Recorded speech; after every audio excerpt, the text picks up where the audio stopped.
Everyone, welcome. I hope you're all having a great time in Vegas. Come on, this is Vegas. Cool. I am Arash. I'm a senior program manager with Microsoft. Before I get started to tell you how you can build better web applications using live services and mesh, I want to just quickly get a sense around the room. How many people have used mesh or live services at all? Encountered? Okay, about half of the room. That's great. So today, as I mentioned, I'm going to tell you about how you can make your web applications more available and more socially available, work online and offline, and also be available on many different user devices. So basically, I want to tell you how you can make your web applications more appealing to users and much richer than the story that is out there today. So there are a number of the three major points that I want to make today. The first one is I'll put my key takeaway slide right in the front. So just want to make sure that you guys know what we're talking about for the next 75 minutes. The first thing is I want to show you how mesh services and live services that were described in the previous session by Ori Omega, how these services in the cloud and their parent client version can help web applications by bringing social awareness to those applications, by bringing synchronization to those applications, and also by bringing offline access to those applications. So today, if you install an app, that app is always only work when you're connected. That app only works on a single device when you're taking that application offline. I'm going to show you how you can actually take advantage of live services to do these three things. The next thing I'm going to talk about is that how you can use live services as services in the cloud and also on the client to add value in each and every stage of an application lifecycle. For developers and for end users to build an application for developers and to use for users, they go through stages. We're going to talk about those stages. And I'm going to show you how live services and mesh add value to each of those stages and why should you care about using these services, because you want to build better applications both as a developer and for your end user. And finally, if you want to build socially aware, always connected offline web applications, you need good tools, you need good APIs, you need good integration with Visual Studio or your desired development tool. You need good runtime. And all of these are packaged under what we call Live Framework. That is a complementary goal that we want to achieve today. Talk to you about how you can use Live Framework to do this. Now, let's get started on what is a mesh application. For those of you who are aware of mesh, mesh brings your social contacts and your social friends together, bring all of your devices, whether it's a cell phone, it's a Mac, or it's a PC together. And we have a definition for mesh application. Mesh application essentially is an application that takes advantage of a number of live services. The top thing you want to do as a developer, you want to have a storage for your application. You put your application data somewhere. Is it a database? You store it somewhere in the cloud. Mesh provides a synchronized storage where you put your data inside this storage, and this storage is available on all of the user devices and also in the cloud. So in other words, just hand off your data to us as a service, and we make sure this data is available when the user is offline, when the user is on a different device, when the user is connected to the cloud only. The next part, which is very critical for any application, is identity. As soon as you bring devices, users, and those social aspects together, you need to define identities for these users. You need to have a login story for those users. You need to have a way to define authorization for those users. Which user can access which part of your data? Live services provide a very rich social graph that includes millions of contacts, calendar appointments. All of those social aspects of the user are exposed to live services. And without identity, you won't be able to access these with certain permissions. The next part is that if you are, I'm sure most of you have a Twitter account or use Twitter or use Facebook. These days, building web applications without a news feed or without social aspects they're not going to be very popular. Users got used to having a news feed attached to each application. Live services provide news feed services in the cloud where you can post news and be exposed those news into the user through live properties. And as soon as you build your app, you need to deploy it to many devices. I personally have about maybe 12 devices, including my cell phone, my smartphone, my media center at home, my computer at work. And every time I add a new device, I have to deploy all of the software that I have into that device. Just initially make my life much harder. So services like Mesh can help applications get deployed into different devices much quicker. And as soon as you deploy your app, you need to service and update that. And live services allow you to do that through a service. Now, how do users find your applications? Today, in order for you to find a web application, you go to a web search. You're typing in and find an application. Maybe you find the one that you're looking for. Maybe you don't. Maybe you find a good rating. Maybe you don't. The application services provide a central location for applications to publish and expose the application to the end users for a single location to go and use. And then you want those applications to be hosted somewhere. We're talking about web applications here. We provide hosting services so you can put your app hosted on live service, and then essentially you don't have to worry about talking to an ISP and use that for hosting. And finally, as soon as you have every piece is working, you want to know how users are using your application. Analytics is very important to give you business intelligence information about how users are using it so you can optimize your application. Now, we looked at how we can bring all of these services to applications, and we had two choices. We basically had to we could either focus on users to make the user experience much richer, or we could focus on developers. We thought we need to do both of these at the same time. It means that for users, we need to essentially provide facilities for users to discover applications, for users to evaluate the applications, to be able to license and acquire those applications, run them and share them, configure them and share them with other users.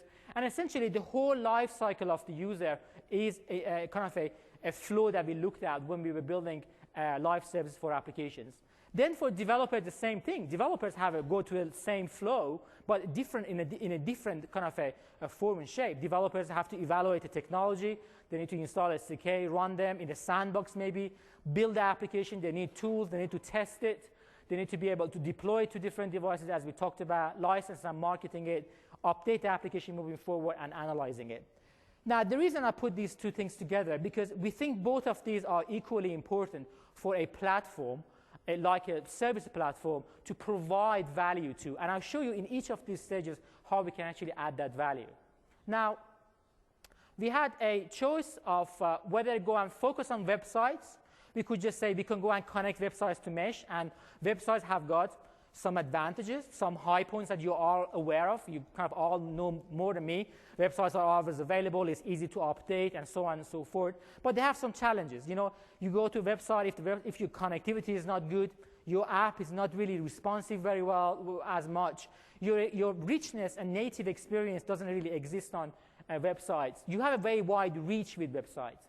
On the other side, the client applications, they're very rich. They provide very native experience, very snappy experience. But it's kind of hard to deploy them, hard to share them with other users. You have to just send a file or send a link, and user have to go and install it from a website. And they're not really discoverable. Like, how many places you go and install a rich client application today? Is it download.com or whatever site? So we thought, why don't we just bring these two together and define a model where you take advantage of both models. You get the advantage of a rich client app and a website, and bring those together. And let's look at what that kind of essentially look like. So today, you have these applications that are running in websites. So I've showed those applications with these little circles here. Now, we think that with some synchronization, those applications could be connected to users' Mesh. Now, users Mesh have got your friends and your contacts, your family members. All of them are recorded inside Mesh. And then also you have devices. You have your media center, your laptop, your PC. And the synchronization also happens across these. You can share some data from one device to a user, or you can share data from one device to another device. We thought we should bring these things together so you build a web application, and then that web application suddenly becomes available to all of your users, and also downloaded all of your devices automatically as part of adding that application to the mesh. Now, we're going to spend more time to understand exactly what that means, but I want to show you an experience, a prototype that we built with Blockbuster. And I want to thank Blockbuster to help us building this prototype, but I want to basically show you what that really means, because all you guys are probably thinking, okay, great, but what does it actually mean from the user experience? So what we've done is that we looked at the Blockbuster website. And Blockbuster website today, they have a Silverlight application running. The Silverlight application is a fully connected application. You can go and browse, different movies that they have in there. You can do rating. You can read about those movies. Everything is great. But as soon as your network connectivity is not good, it's kind of the whole experience kind of deteriorates. Or if you want to easily share your favorite movie with another user, but you want a specific user, that's kind of a not very easy thing to do right now. So we said, what we can do, we can take this Silverlight application and add it to the mesh. And what does that really mean? So on the Blockbuster website, we created a link here where essentially allows the user to add a application to the mesh. I want to quickly switch to a user device here. I have another machine here, which essentially, as you can see, there's nothing on my desktop. I've only got my recycle bin. There's nothing on this desktop. The only thing is I have the mesh client running on this machine, but nothing else. So I'm going to switch back to the website. From the website on this machine, let's assume I'm at home, and the other machine that I showed you with a green background is your work machine. I can go and say add Blockbuster to my mesh. Now, the first thing the mesh needs to do is that identify whether you are who you are. So who is your identity? So my identity is Arash at live.com. I can go and log in to live services. And at that point, because I'm adding this application to the rest of my mesh where I have my friends and contacts and devices, I have to associate or give some permissions to this application. This application now is coming and getting downloaded in all of my devices. So I have to say, well, for this application, which I recognize is coming from blockbuster.com, I want to allow this application access to my profiles, to my contacts, and also to my news. So I can essentially go and allow that access. When I allow that access, what happens is that the mesh application gets installed into my mesh, the Blockbuster app. So if I switch back to my home computer, I was doing everything at work. And on my home computer, if you look at here, in a couple of seconds, while I was browsing some website at work, in a couple of seconds, you're going to see a new icon showing on the desktop here, which is the Blockbuster application. So what happens is that the Blockbuster application gets added to my mesh, and then from mesh got synchronized to different devices, and my home device is one of those devices.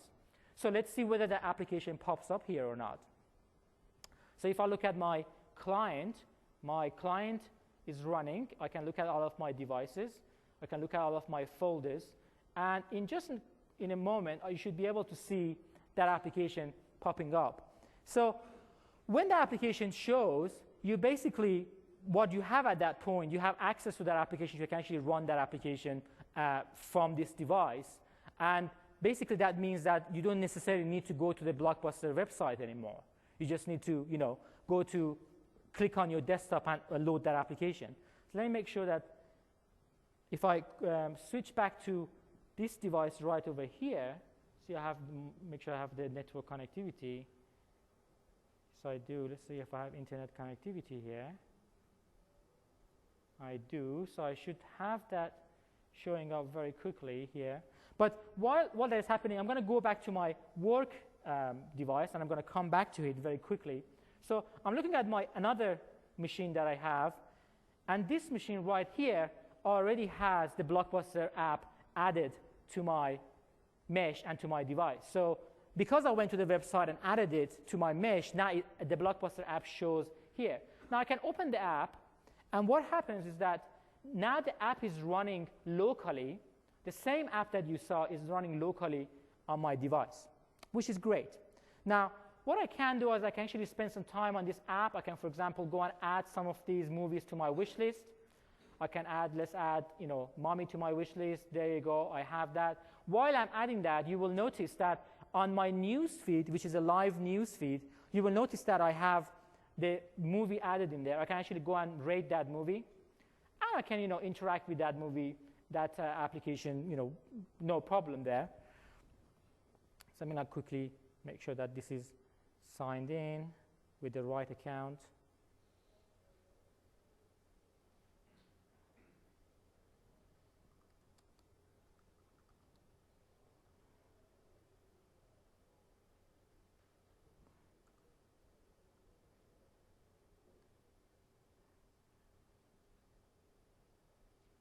Okay, let's just make sure that I have, because I have multiple accounts, the machine that I showed you is very likely I signed in from a different account.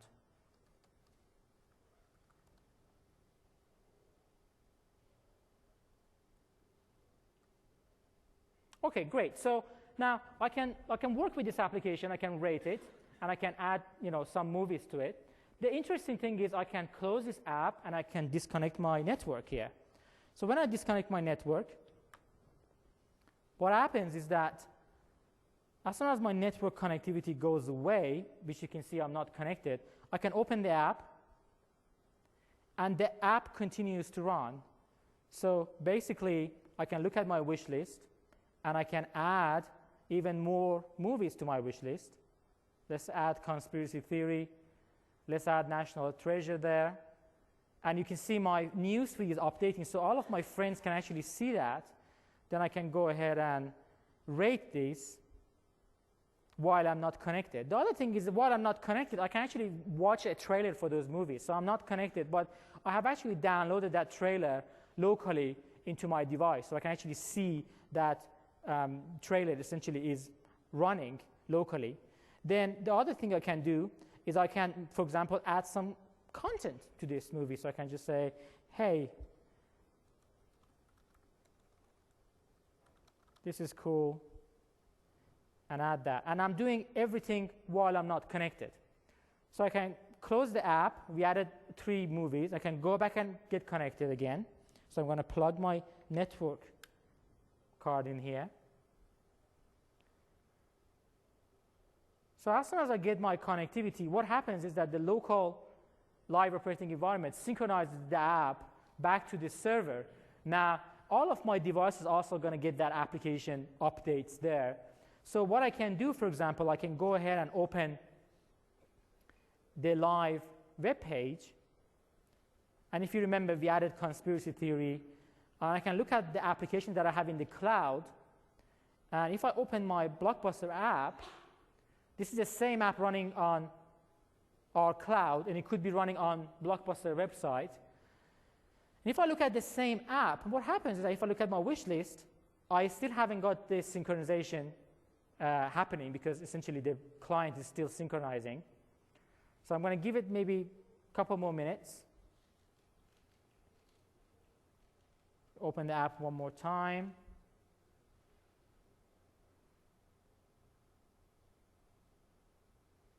So still not syncing. I think I have some problem with my sync right here.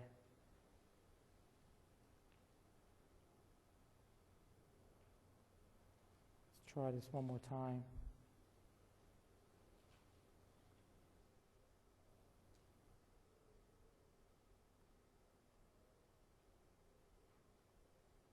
Okay, unfortunately, for whatever reason, sounds like the sync service is probably down. So I'm going to try to move on to the next demo. And this is what happens when the demo gods are not with you. Let's try one more time here.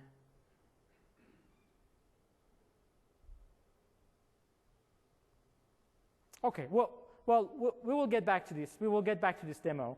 But I want to essentially show you the experience in terms of being able to add some data, and then that data gets synchronized back. So let's go ahead and switch back to the slides. And hopefully by then, we will have the sync started again. All right, so next thing I want to show you and talk to you about is that what are the key tenets of these applications? So basically, you have these applications are web client applications. They could be, think about it, it could be Silverlight, JavaScript, anything that runs inside the browser, you can essentially use. You can think about, whatever DHTML that runs inside the browser, you can actually use as a machine-enabled web application. Then the program model is very simple. It's all feed-based. So all of the data that you add, custom data, are basically feeds that we store in the platform, and then we synchronize across different devices. And then we have Atom Pop, RSS, all of those open standards supported.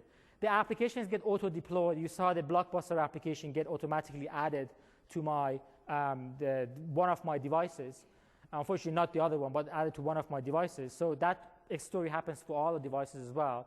Then you have the application files synchronized. Then you have the applications being socially aware as well, because as you can see, as you saw, whatever I was changing and playing with the app, all of those activities were logged into my newsfeed, so other users can actually see those. And then we synchronize the application files, but we also synchronize the application data, which is important, because when you say synchronization of application, sometimes you mean just the application files itself, the ZAP file, or in the case of Silverlight, or JS, or everything. And then you can essentially get the website who originally owned this application and get synchronized to mesh. You get that website essentially access the data inside that application.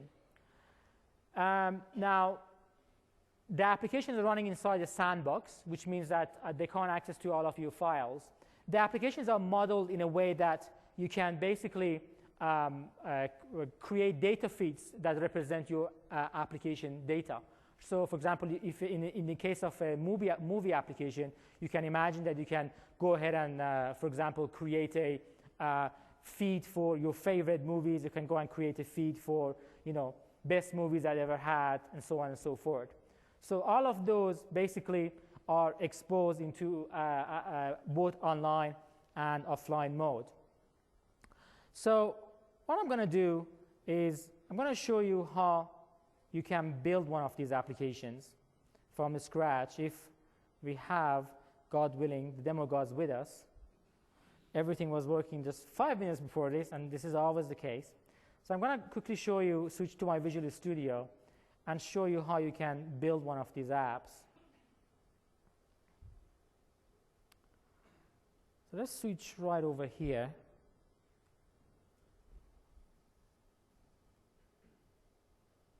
To my dev machine. I'm going to go ahead and open my Visual Studio.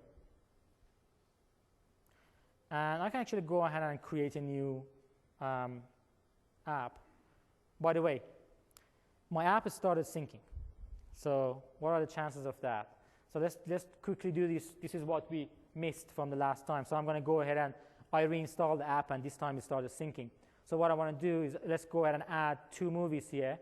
So I'm on this device. I'm adding 2 movies, National Treasure and Fool's Gold, and go to my wish list, and I'm going to go ahead and rate these movies. And I'm doing all of these on one device. I'm going to go ahead and close this app, and now I'm going to switch back to my home machine this time, and hopefully this time I have the data. There you go. So as you can see, the application now popped in my home machine as well. Now I added 2 movies, and if the synchronization is already done, I can go ahead and open that and look at my favorite. And if I look at my favorite, there you go. I've got those two movies. So again, switching back, you can see the data that I added on one device. So I'm switching back to my work machine, and the data that I added to my home machine gets synchronized to my home. So essentially, I have exactly the same data at home. So that's the cool thing about this. You essentially bring this app down, and you make changes to it, and then all of your devices are going to get that application running on there. OK, so let's go ahead and build one of these apps. I think you guys probably get a more kick out of building one of them. So I'm going to go ahead and close this app and open Visual Studio. In Visual Studio, I'm going to go ahead and say, create a project. We have some live framework templates here. I can go and say create a new project, and I call this project, let's call it MIX09 rocks. Let's go ahead and add this. What happens is that now the live framework creates a new project, and this project essentially has got a standard Silverlight project in there and also has got a mesh application project in there. So there's a solution with two of those. Today, this Silverlight app has got no social awareness of who is running the application and who is actually, what's the identity of the application is running. Let's go and add some social context to this app. So I'm going to extend this text block, and I'm going to call this text block live text box, live text. Let's call it live text, and let's go and change the foreground just for the fun of it to blue, and change the size, let's say, to 15. So it's a very simple app. I'm going to go back to the code for this app, and what you will notice that because you created this mesh-enabled application, now you have a class exposed here called Mesh Application Service. What you can do here is that you can access a user's mesh, user's devices, friends, contacts, right from your Silverlight app. So what I can do, I can, for the live text box that I added, instead of saying hello world, we want to say hello the mesh user. So I'm going to look at the mesh app. I have a live operating environment there. I can look at the live operating environment. There is a mesh in there. There is a provision user.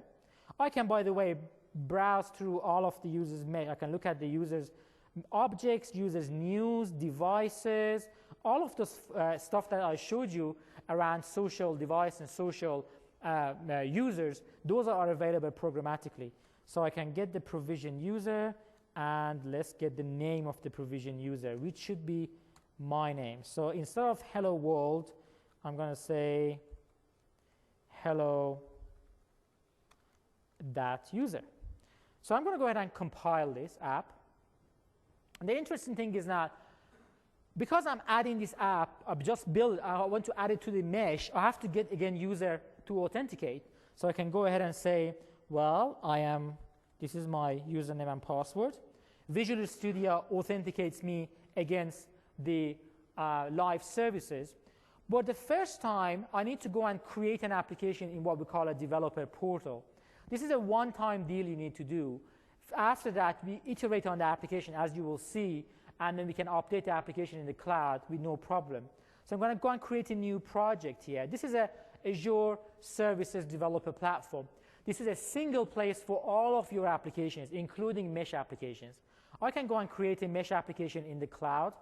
I call it MIX09 rocks. And I can go ahead and create a mesh-enabled application very quickly, create the app, and upload the initial package.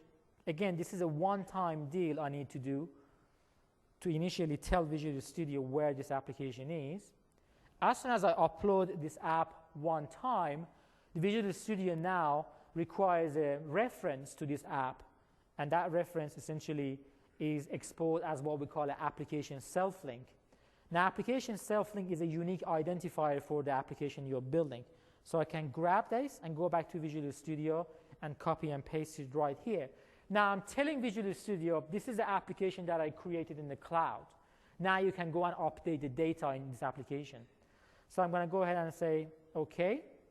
Now, Visual Studio will connect to the cloud. We'll upload my ZAP file to the cloud.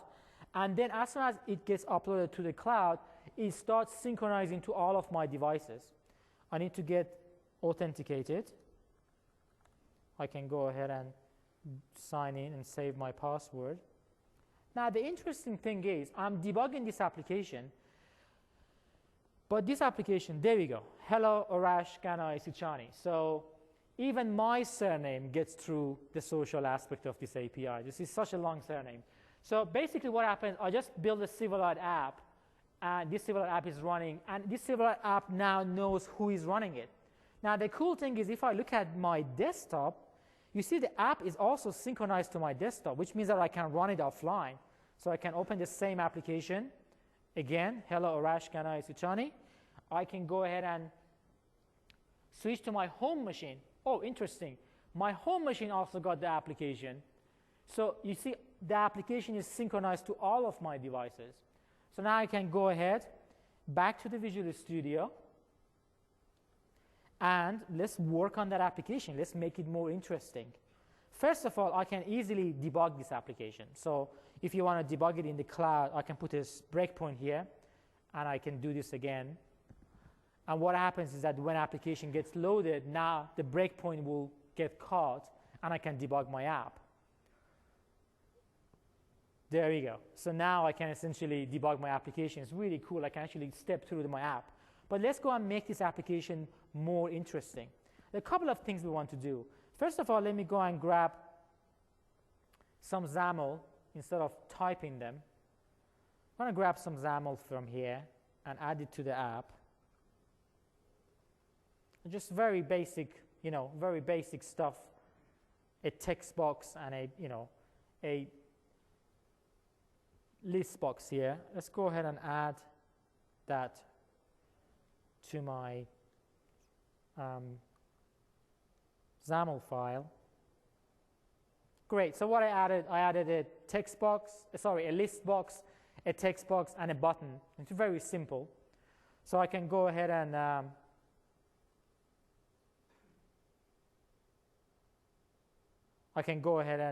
add some more interesting things to this app. One thing I want to do, I want this application to look at all of my objects. I have my work documents, I have my photos, I have my, school documents, everything. I have all of them in the mesh. So I want this application to have access to those. So what I can do, if I may just grab a piece of code here, I can simply parse through my application, my mesh, and expose it through the application. So I'm going to add a couple of lines of code here. Very simple.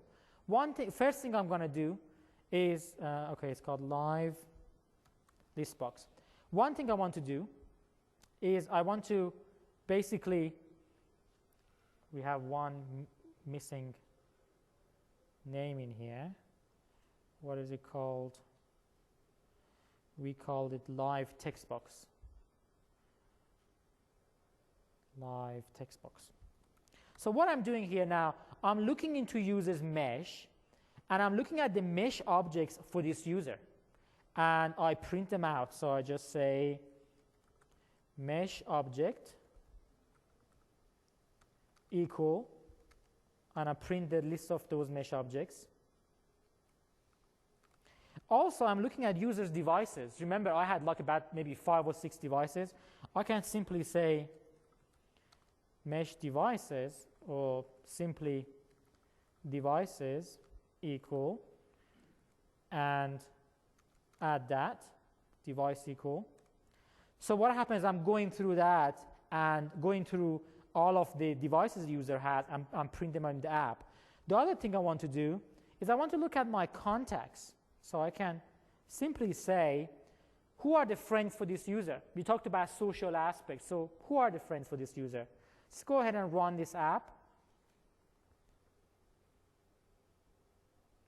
And the app is getting uploaded again to the cloud. The app is getting loaded right here. Bad value, line 1. Okay, let's see. Position 114. I think I know what the problem is. He's looking for a method, looking for this. We added a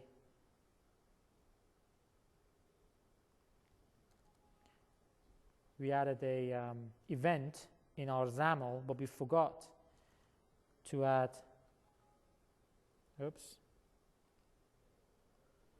the actual event for it. So let's try one more time. Let's do it again.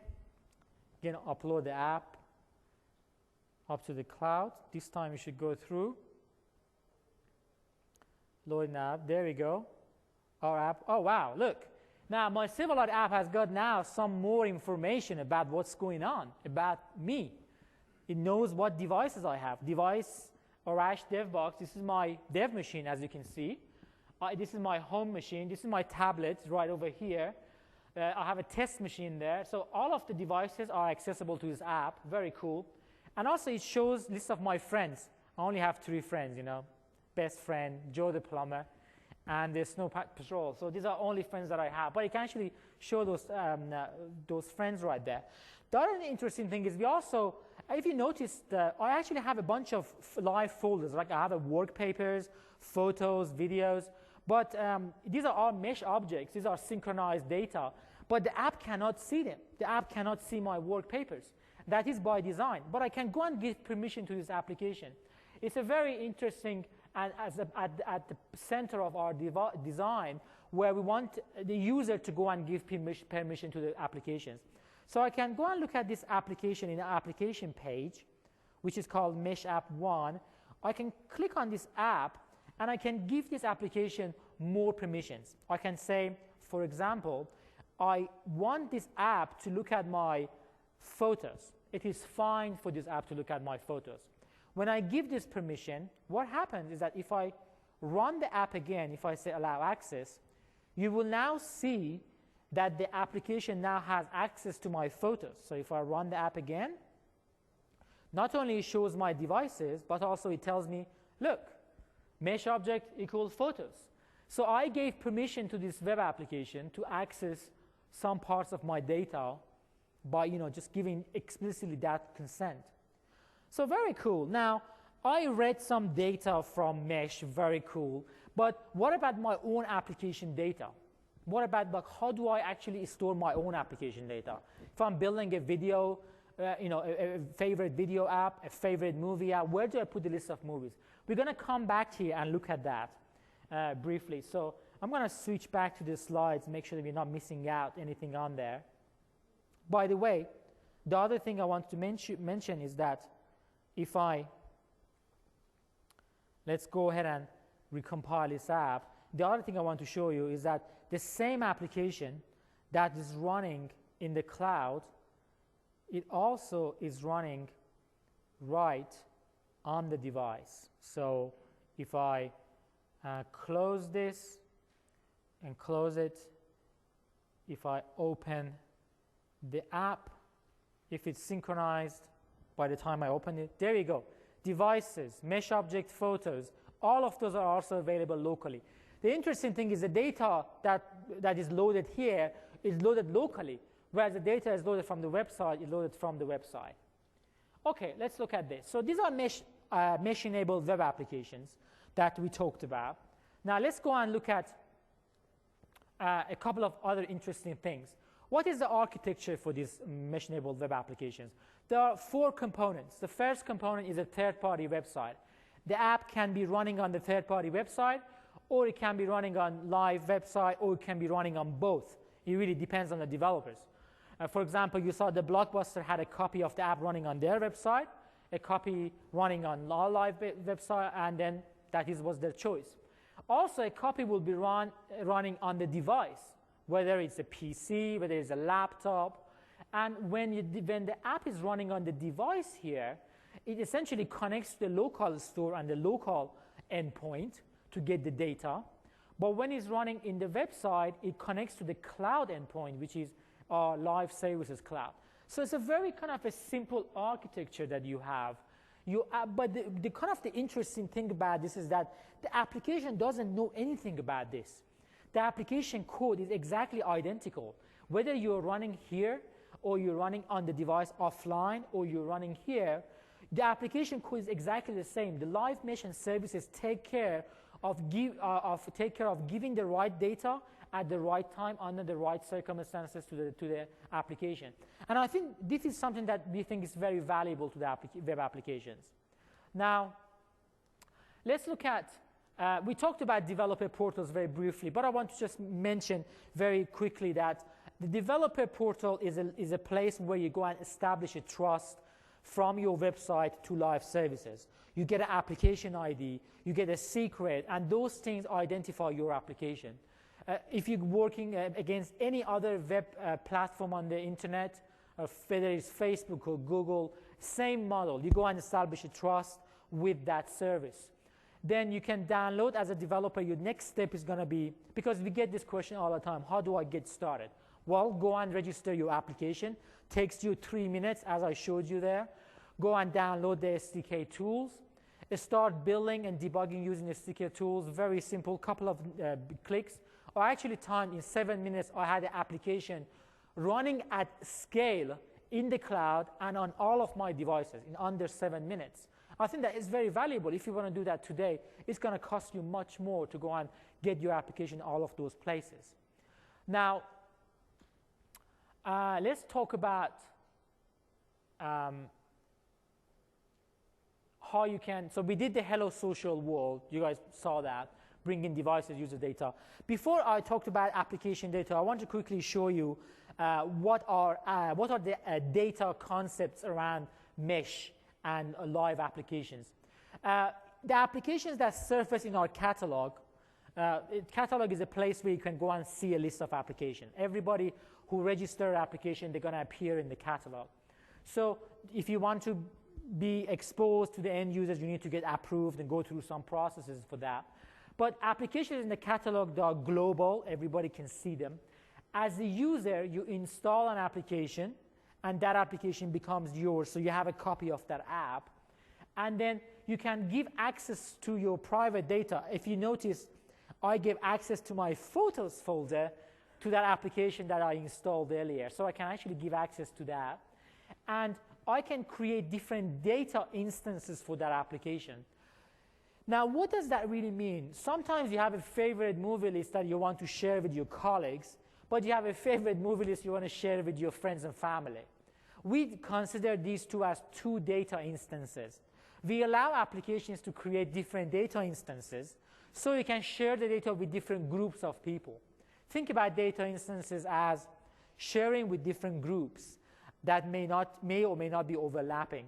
And then you can give different permissions to that group. Where I let my co-workers to look at my some of my documents in a read-only way, but I maybe let my family to do that in a more read-write model. Okay, so now how do you add your custom data to this application that we created? So I'm going to switch back to the app, and the cool thing is we can just pick up the same app that we've been working on and just enhance it. So what I'm going to do is that if you look at the interface, I just write a very simple app. I said you can actually add items. Let's say these are the list of the events or sessions you want to attend in MIX. And you want to add these to a list. And we store this data inside Mesh. And how do we do that? So, and of course, the reason you want to store it in the Mesh is because whenever you store something in a Mesh, what happens is that thing, essentially, that data is available on all of the devices and also available offline. So I'm going to copy this code right here. And what this code does, I'm going to quickly go through it with you, is that it creates a data feed for your application. In other words, I'm adding custom data to my application. I can go ahead and define a data feed. You can add as many data feeds as you want. So I can add a data feed and create a data feed. Creating data feed is very simple. First, I'm checking whether the data feed exists or not. I'm calling the data feed mix events. So I check whether the data feed is installed or not, is created or not. If it's not created, I'm going to go and create a new data feed. It's very simple. You say data feed, new data feed. Then you can go and say add a data feed to the data collection of data feeds that are there. So each application has got a collection of data feeds. You go and create one and add it to that collection. And of course, you do it asynchronously because you want to do it without affecting the user experience there. So you use the add async. We have an event-based model. When the data feed is added, I'm going to get an event back, and I'm going to write down the data feed is added. So I'm going to go ahead and run this app, all it does is just adds a new data feed to your application that you can now store custom data in there. So I'm going to run the app, and there we go. Your data feed is created. But let's check that, because we can check that. We have a tool that goes and looks at all of your application data. I'm going to run this tool. All this tool does, it essentially fetches all of the data feeds for your application. It allows you to parse your mesh through a very simple feed browsing software. I can connect to the cloud. I'm just using this tool to verify that this application did the right thing. So I'm going to go ahead and connect to the cloud.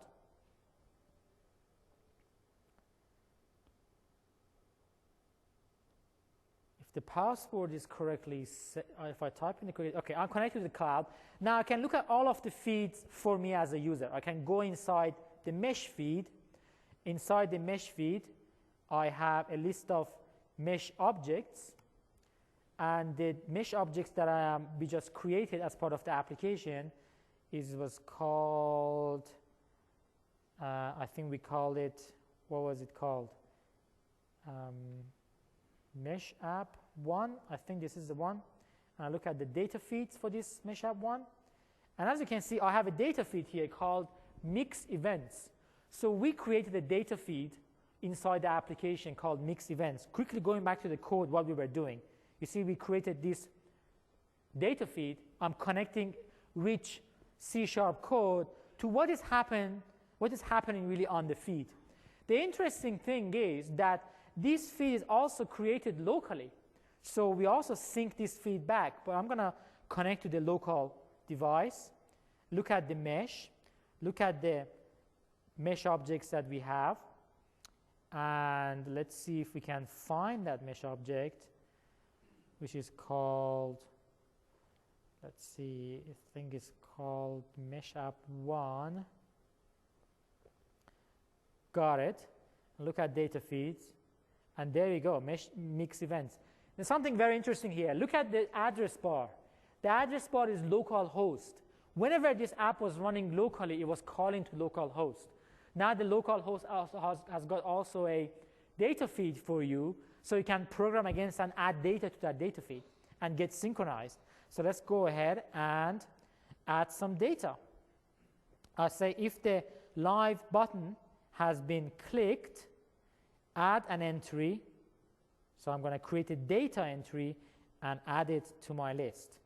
Now, you can do a bunch of very interesting things here when it comes to offline. So I'm saying if the button is clicked on my app, go ahead and add a data entry. Very simple. Create a data entry, grab the text from the text box, and then from there, you can go ahead and add that data entry into the feed. So I can have add handler, or have I missed something here? Where is my add code? There you go. Yes, I've missed something. So now I'm creating a data entry. Every time a user adds something, I create a data entry, and I add it right here. So simply, I'm adding a data entry to the feed that I created, the MIX event feed. I'm adding data entry in there. So let's go ahead and compile this app and see everything is OK. Yep. I'm going to go and publish this app to the cloud. And a couple of interesting things is going to happen now. The app is going to now run in the cloud. I can go and add a couple of things. So let's go and say, I'm going to add MIX session 1 while I'm in the cloud. So it's added to my data feed. I'm going to close this app. And now I'm going to go to the local version of the app. And this time around, open the app. You see the cloud very quickly synchronized that into my app. So I'm going to now add MIX session client 2 added in there. Great. Now, if I switch back to my home computer, I'm going all the way home from Vegas to Seattle. And the same app is running right here. If the synchronization is complete, I should see 2 MIX sessions there. Let's see. Let's see how fast the synchronization has been. There you go. MIX session 1, MIX session 2. You see, the app is just collecting the data user adds in these devices very nicely. So I can go and, let's say I can't connect to my home. So my home machine, I'm disconnecting my home machine. I have no network connectivity here. Let's get disconnected. Great. Let's go and now run this app. I'm on the plane. I'm flying back. I have no network connectivity, right? So I'm going to add some new items here. So I'm going to add MIX session from home and add this to the mesh. Great. I'm offline. I added it when I was on the plane. Now I'm going to go ahead and connect back again. If the app does the right thing, the data should be synchronized and I should get it in all of my devices. So I'm going to connect back the network card here. You see, it's just so easy to roam around different devices. This data is kind of moves around for you. And so your web app is now working kind of very differently.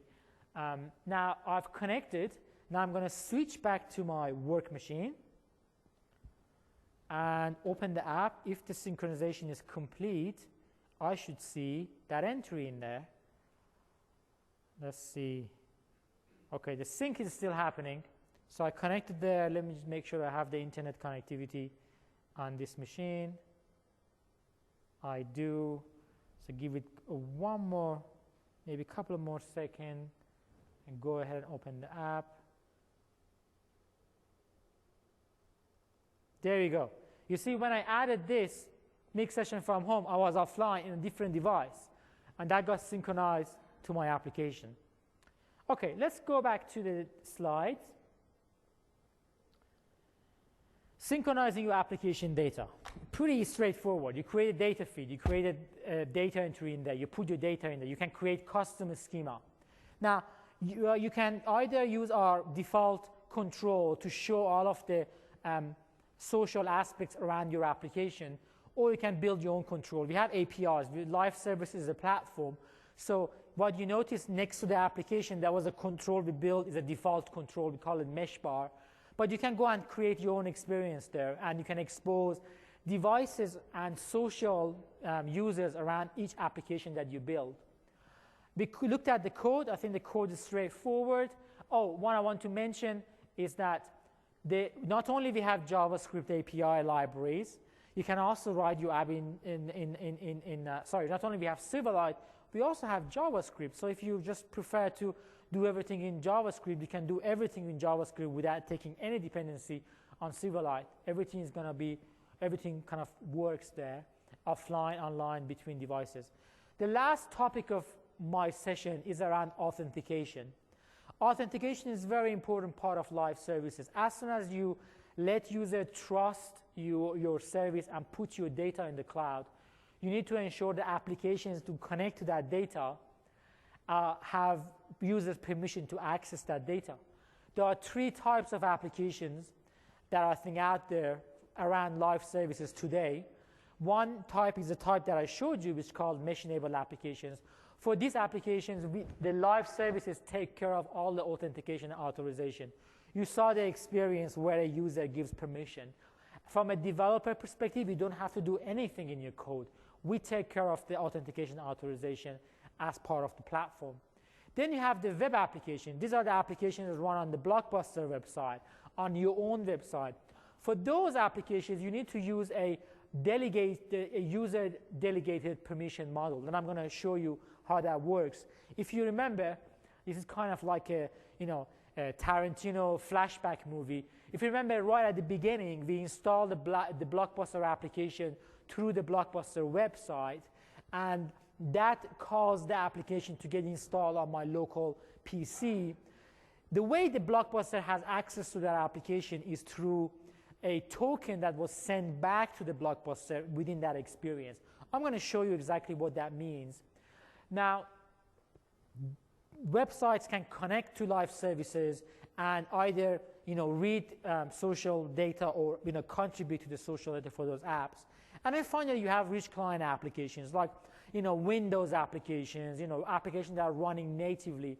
Those also can connect, and then the authentication model for those are based on Live ID, but those apps run in full trust mode because the user has already installed them on their machine, so they can essentially access all of the user's data, whereas web applications can only access partial part of the user data. So the apps running in a sandbox, I talked about that. Because we're running out of time, I'm going to kind of skip this because I want to show you some interesting code. But the apps that run, that I showed you, run in a specific social secure context, which means that they only have access to the data that a user has explicitly given them access to, which we think is very nice. And there are different roles that a user can associate with an app. You can say this app can read my data, this app can only write my data. Then you can also create custom types inside mesh. So you can build a custom objects that get synchronized across all of your mesh devices. And inside that custom app, we can put whatever you really want. You can just put your favorite movies, customer names and numbers, whatever favorite books, whatever vertical that you have, you can do that. The authentication model that we have also allow a user to share those objects with different websites. For example, Blockbuster may create a favorite movie list, and Netflix might have access to that. If a user wants, our model allow a user to give access to Netflix to read the data from the user's favorite movie list. Okay, so these are kind of mostly mechanics of how sandboxing work. I'm going to go through the flow quickly, and then I'm going to show you a demo, and then I'm going to show you the code. We have about 3 minutes left, and I think that is enough for that. The way websites connect to live services and live data, there are essentially three players in the flow for websites connect to us. One is the user. Then we have the third-party website, Blockbuster, whatever website that you have, your website. And then you have live website and live services. The first step for a website to access user data is a user visits that website and says, I want to add this application to Mesh, or I want to just give this website access to my data. Excuse me. A website sends a consent request to the live services and say, hey, I want to access Arash's data, and these are the things that I want to access. I want to access Arash's contact and so on and so forth. The website redirects the web page to the user and say, hey, user, do you want to give access to this website? And if a user accepted that, then the website sends a token to the live services send a token to the third-party website, and that third-party website uses that token and call live services endpoint. And that token enables that website to access user data within the scope of the permissions that a user is given in step 4. So let's look at the code, because I think it's interesting for you guys to look at. Because if you even don't want to build a mesh application, you just want to connect let's say you want to connect your website to live services. We have hundreds of millions of users. If you want to just connect to that, you can use this model to get authenticated to our services. So I'm going to switch back to Visual Studio. And consider this scenario. Assume you have been adding your favorite movies to Blockbuster. You added 2 favorite movies. You added National Treasure and Fool's Gold. Assume that based on these 2 movies, Blockbuster has decided it can actually recommend you another movie. Let's say it can recommend you, for example, Hitman, although I don't think if you like Fool's Gold, I don't think you're going to like Hitman. But anyway, assume that Blockbuster wants to personalize that data. So I'm going to go back to the Blockbuster page. And if you remember, when we went through the flow, we came back, we landed to this page. When the user says add to mesh, What happened at that point is that Mesh sent a token to Blockbuster. This is a token that we were talking about. Blockbuster can now use this token and add and update the user's favorite and recommended movies.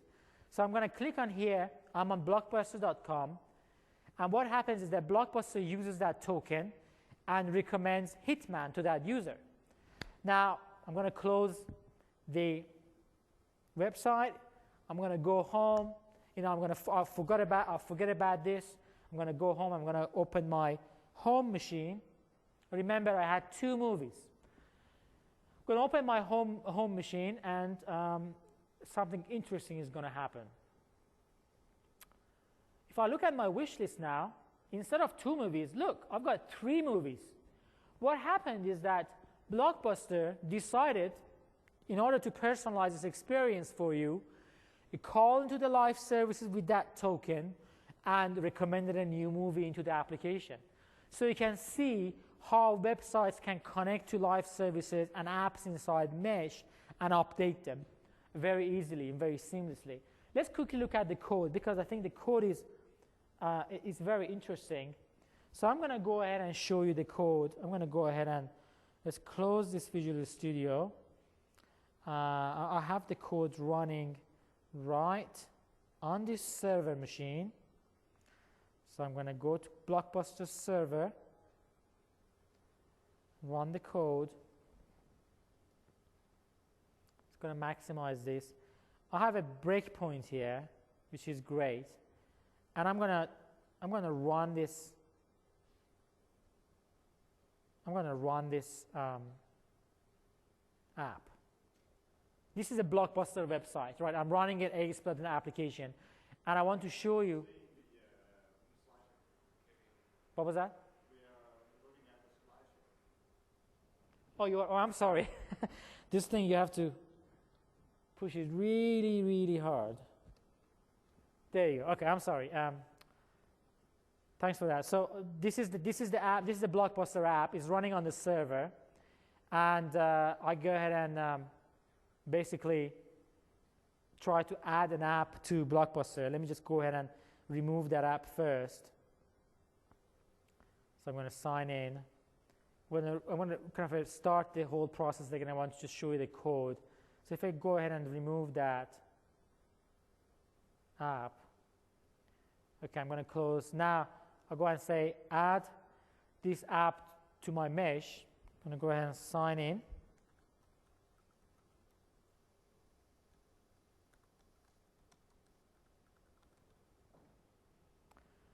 So user gives the consent back. Now look, Blockbuster app now has got a token coming back to the website, the web server.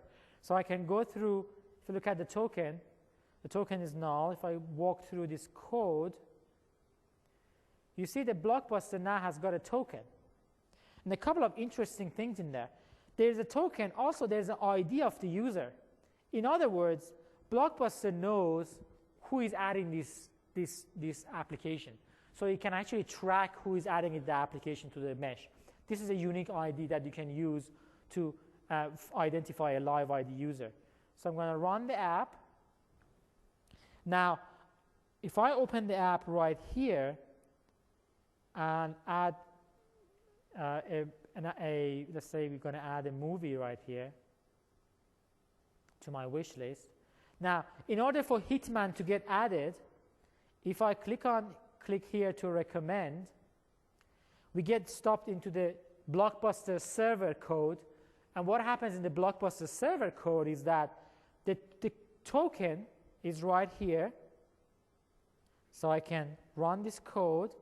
What I can do now, I can grab that token that Live Services sent me, this delegated token. I can put that token in a connect method that comes with the live framework libraries. So if I do that, the live connect connects to live services using the token. So the token is used right here to connect to live services. Now at that point, The web server on blockbuster.com can go and add the movie very simply. You can just create a new data entry for the movie. By the way, Blockbuster has got a custom type called movie defined inside Mesh. So it goes and we go and create a new movie for Hitman, and we add that movie to the data entry collection. So I'm going to continue to run this code. The Hitman is recommended. So if I minimize this app, open my Blockbuster app, if the synchronization has happened, now we will see the Hitman added to your app. There you go. Okay, so we're kind of running out of time here. So I want to quickly summarize what I showed you. We went through that. These are the details for update and versioning. We talked about application catalog. Four things to remember from today's session. One, Mesh-enabled web applications, they extend web applications to desktop. You can run them on the desktop. You can run them on all different devices. You give us the data, we take care of the data. We synchronize it across devices for you. The data is always available to your application, whether user is online or offline, connected or disconnected. The second takeaway is that not only we synchronize the application files, but also we synchronize application data. Or in other words, not only we synchronize application data, we also synchronize application files, HTML, JavaScript, Silverlight, you name it. Live Framework provide API kits. You saw the Silverlight API kit, JavaScript API kit. There might be more API kits that we add in the future. You can use these to essentially build these applications. And finally, users are always in control which application, which website have access to their data. With that, I have one more thing. Please don't forget to finish your evaluations, submit your evaluations. Really appreciate that. We really use that data in Microsoft to help make these events much better. With that, we have about 10 minutes for questions, so I'm going to open the floor for any questions that you may have. Sure, do you want to come to Mike? I think they're recording it. Yeah, hi. What about conflict resolution when data is updated in the cloud? Very good question. The question is, what about conflict resolution? The live services endpoints are using FeedSync. I don't know if you're familiar with FeedSync. FeedSync is a bidirectional RSS with some provision for conflict resolution. Whenever you work with a live service endpoint between the client and cloud, we expose FeedSync endpoints, which means that we help developers to detect conflicts, and their application can resolve those conflicts. So FeedSync is the way to go if you want to resolve conflicts with live services. Right now, live services supports Silverlight 2. Does it support Silverlight 3 yet, or is that coming soon? Very good question. So Silverlight 3 just went beta today. By the way, we are as CTP. You can go and build all of these applications on our CTP today. You don't need any token or anything. You go to developer.mesh-ctp.com or dev.live.com. You can actually play with everything. So we are working very closely with the Silverlight team. We definitely want to have a very aligned story with Silverlight 3.0. But as you can see, we are both in beta and CTP, and we have still some time to go to work together to make sure how we can best help delighting developers when they build a Silverlight application within Mesh. The follow-up is Silverlight 3 just showed the offline capabilities, and it has a lot of parallels with it. When should developers pick Mesh over Silverlight 3 and offline data capabilities? It's a very good question. So Silverlight, so you can imagine that the live services brings a lot of other things like the user social data, synchronization across devices, and to us, Silverlight 3 offline and live Mesh, they are very complementary. So if we just get this work together, there will be definitely much more valuable, interesting scenarios for the end users. At the moment, as you mentioned, that you can go and build a Silverlight offline application, you need to take care of your application synchronization. You need to take care of if you want to sync across devices, you have to connect to the social networking.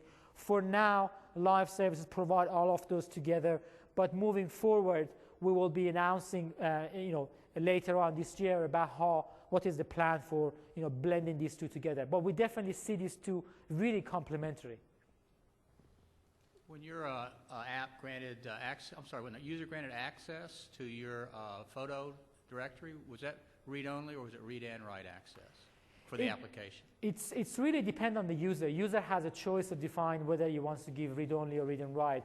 What you probably have noticed that on that user interface that I showed, that choice wasn't very clear, because at the moment you can only just give full access because we are in a CTP.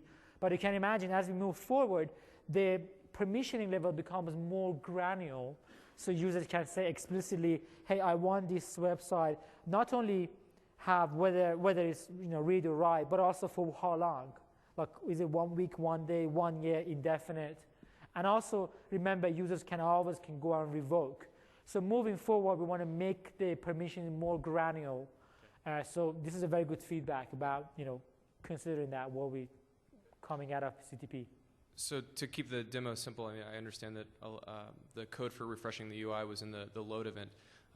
Is it a pretty standard async eventing pattern for detecting changes that get pushed down from the mesh so that you don't have to refresh the data by simply restarting the application on the client? Absolutely. So every the model that we have in the mesh is very simple. I don't know if you guys realize. Is basically we have feeds of feeds, and in the data model it translates into collections of entries. Think about database tables and records, right? So for each of those collections, we have events defined in our library. So you can just say, hey, if this movie list updated, just let me know. We raise a notification. You can do everything you want in there. Okay. So you definitely can use notifications. And then one other quick question is the project templates on the back end. Is that all standard MS build, and does it work well with if I want to do a CI kind of process on the back end? We have a team who are responsible for tooling. I really don't know the answer to that question. My kind of knowledge of tooling is not really that deep in terms of the mechanics of it. But you're more than welcome to email me. My email is arash, SARASHS @microsoft.com. I will definitely find that out and respond to you.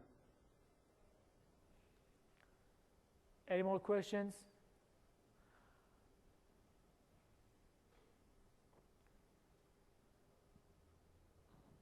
My question is, how can I do to synchronize an application data, but on Blockbuster data are in Azure, okay?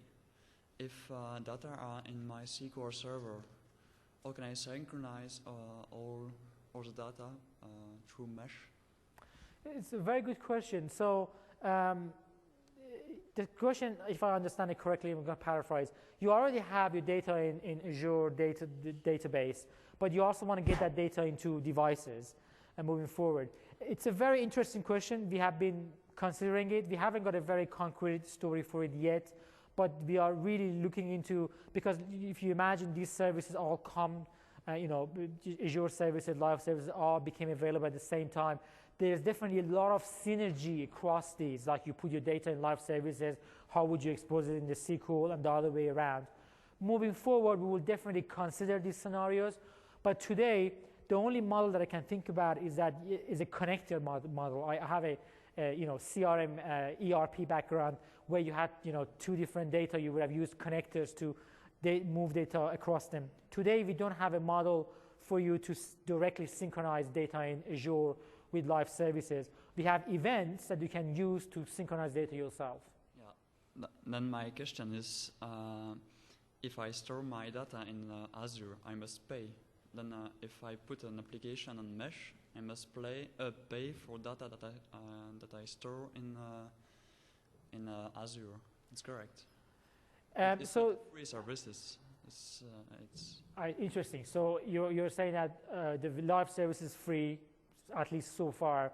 If Azure services, you have to pay for Azure services. What is the kind of a trade-off in there? I'm not really a licensing and pricing expert right now. I know we are working on what is the right pricing model across different services that we have across Azure, like live services, SSDS. I really don't know the answer to your question. I think this is something that's going to get mostly figured out and hashed out by end of this year as we get closer to PDC and make more progress and get more feedback about it. But this is a very good feedback. I definitely take this feedback back to the Azure team and talk to them about, hey, whatever licensing model we have, we need to consider these constraints. But sorry, I couldn't give you a very crisp answer because we still don't know. Any more questions? Well, thank you very much. We look forward to your feedback. Just go and play with the live services, dev.live.com. You can go in there, build an application in 10 minutes. We would love to hear your feedback.